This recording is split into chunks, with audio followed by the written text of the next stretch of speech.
We Lost Our Human is a brand new animated interactive special on Netflix. This one being the length of a feature-length movie. So, I'll count it for a movie review. And I say that since I put it on expecting it to be a short, like the last animated special, Cat Burglar.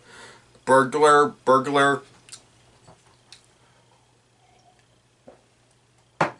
Sorry, I know I haven't done a review in a while, so I'm trying to get back into, talking. Anyways, so yeah, Cat Burglar, which I liked fine despite the gimmick of, choosing the right answer to being a little much in that one. Not to say it was bad, it was a good short, and while they've done, Netflix itself has done many other interactive specials with their shows, I enjoyed the, original stuff they've done, like with that and Bandersnatch. And here we got a brand new one. And with Cat Burglar, that being choosing the right answer was a gimmick for that one. Here we get one that's a bit more familiar, and with it, we have a new interactive special on Netflix. That being We Lost Our Human, as previously said. Anyways, so yeah, We Lost Our Human. It's written by Laura Sreebny, Nick Arciaga, and written and directed by Rikke, Asbjoren, and Chris Garbutt. Yeah, I'm just gonna put my camera over the names. It follows two pets, a fat single-minded cat named Putt, voiced by Ben Schwartz, and a younger, chipper, and more ignorant dog named Ham, voiced by Ayo Edebiri. I'm not the best at pronouncing names, okay?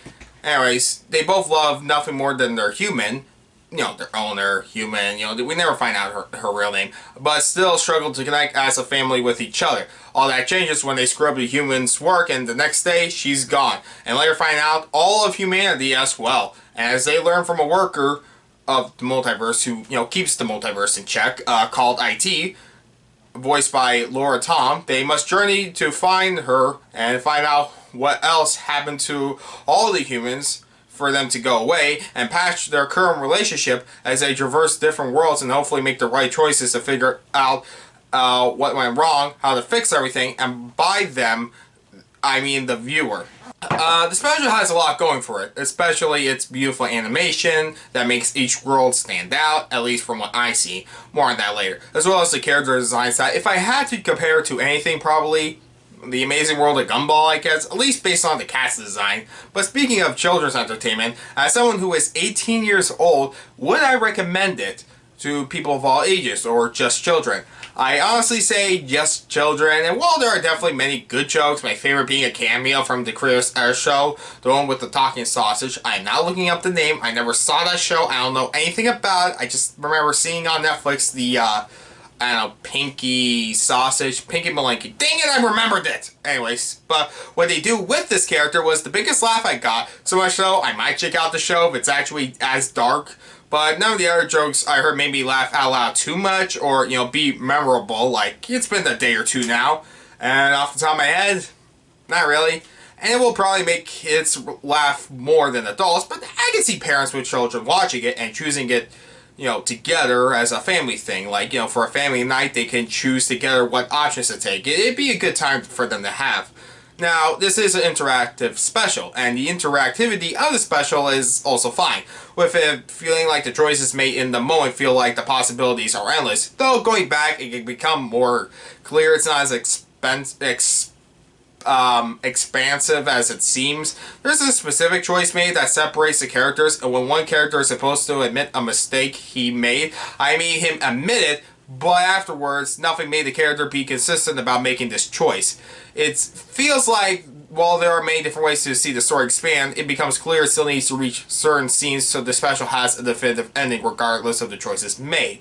Like, you can go back, of course, or it's one of those things where, hey, if the path you take wasn't the right conclusion, you can go back to a certain point or something. Like, I will admit, twice I thought the thing was over. Or at the very least, I thought it was over, or I screwed up and I had to go back. Nothing like for me to undo the choice immediately. It just got me, I'll admit it. It's just I wish the choices I didn't make were a bit more consistent.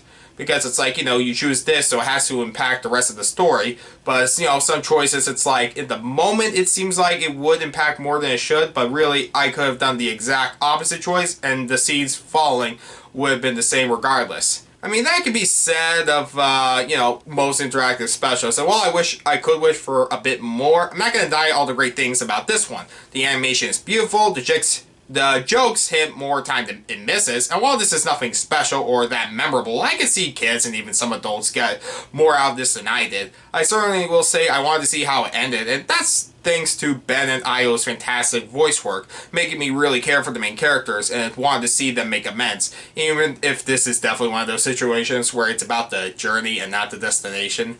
I definitely look forward to see what comes next from this Ryan group, or the, you know, what else there is next for interactive specials on Netflix if they keep up the good work like this, because I had a good time. I think this is a good movie.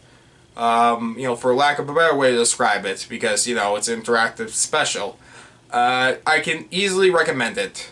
I give We Lost Our Human a 7 out of 10.